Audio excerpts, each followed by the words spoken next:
2026-27 അധ്യയന വർഷം മുതൽ 1ാം ക്ലാസ് പ്രവേശന പ്രായം 6 വയസ്സാക്കേണ്ടതുണ്ടെന്ന് വിദ്യാഭ്യാസ മന്ത്രി വി ശിവൻകുട്ടി. കേരളത്തിൽ നിലവിൽ 1ാം ക്ലാസ്സിലേക്കുള്ള പ്രവേശനത്തിനുള്ള പ്രായം 5 വയസ്സാണെന്നും അതേസമയം ശാസ്ത്രീയമായ പഠനങ്ങൾ 6 വയസ്സാണ് നിർദ്ദേശിക്കുന്നതെന്നും മന്ത്രി പറഞ്ഞു. അതുകൊണ്ട് തന്നെ അടുത്ത അധ്യയന വർഷം മുതൽ മാറ്റം കൊണ്ടുവരാനുള്ള ആലോചനയിലാണ് സർക്കാരെന്നും വിദ്യാഭ്യാസ മന്ത്രി വ്യക്തമാക്കി. ഈ സ്കൂൾ പ്രവേശനത്തിലുള്ള വയസ്സിനെ സംബന്ധിച്ചിടത്തോളം ഒരു പ്രശ്നമുണ്ടല്ലോ. ഔപചാരിക വിദ്യാഭ്യാസത്തിനായുള്ള സ്കൂൾ പ്രവേശന പ്രായം കേരളത്തിൽ 5 വയസ്സാണ്. ശാസ്ത്രീയ പഠനങ്ങളും മറ്റു നിർദ്ദേശിക്കുന്ന ഔപചാരിക വിദ്യാഭ്യാസത്തിനായി കുട്ടികൾ സജ്ജമാകുന്ന 6 വയസ്സിന് ശേഷം എന്നതാണ്. അതുകൊണ്ടാണ് വിദ്യാഭ്യാസപരമായി വികസിത രാജ്യങ്ങളിലെല്ലാം ഔപചാരിക വിദ്യാഭ്യാസ പ്രവേശന പ്രായം 6 വയസ്സോ അതിന് മുകളിലോ ആക്കുന്നത്.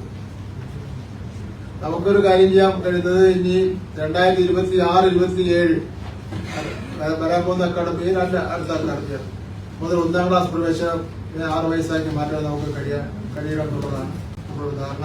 ഇപ്പോൾ തന്നെ 50% കുട്ടികളും 6 വയസ്സിലാണ് ചേരാൻ നൽകുന്നില്ല. ഔപചാരിക വിദ്യാഭ്യാസത്തിനായുള്ള സ്കൂൾ പ്രവേശന പ്രായം കേരളത്തിൽ 5 വയസ്സാണ്.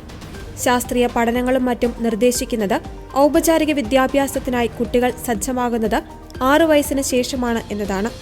അതുകൊണ്ടാണ് വിദ്യാഭ്യാസപരമായി വികസിത രാജ്യങ്ങളെല്ലാം ഔപചാരിക വിദ്യാഭ്യാസ പ്രവേശന പ്രായം 6 വയസ്സോ അതിനു മുകളിലോ ആക്കുന്നത്. പക്ഷേ കേരളീയ സമൂഹം എത്രയോ കാലങ്ങളായി കുട്ടികളെ 5 വയസ്സിലാണ് 1ാം ക്ലാസ്സിൽ ചേർക്കുന്നത്. ഇതിൽ മാറ്റം വരണമെന്ന് മന്ത്രി അഭിപ്രായപ്പെട്ടു.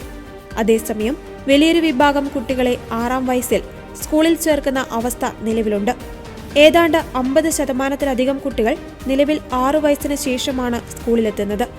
ഇത് പ്രോത്സാഹിപ്പിക്കപ്പെടണമെന്നും അദ്ദേഹം പറഞ്ഞു. 2026-27 അക്കാദമിക വർഷം മുതൽ 1ാം ക്ലാസ് പ്രവേശന പ്രായം 6 വയസ്സാക്കി മാറ്റുവാൻ നമുക്ക് കഴിയണമെന്നും മന്ത്രി ആവശ്യപ്പെട്ടു.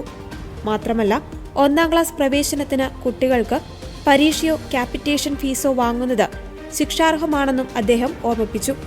2009 വിദ്യാഭ്യാസ അവകാശ നിയമം അധ്യായം 4 വ്യവസ്ഥകളനുസരിച്ച് 1ാം ക്ലാസ് പ്രവേശനത്തിന് കുട്ടികൾക്ക് പരീക്ഷയോ തലവരിപ്പണം വാങ്ങുകയോ ചെയ്യുന്നത് ശിക്ഷാർഹമായ നടപടിയാണെന്ന് പ്രഖ്യാപിച്ചിട്ടുണ്ട്.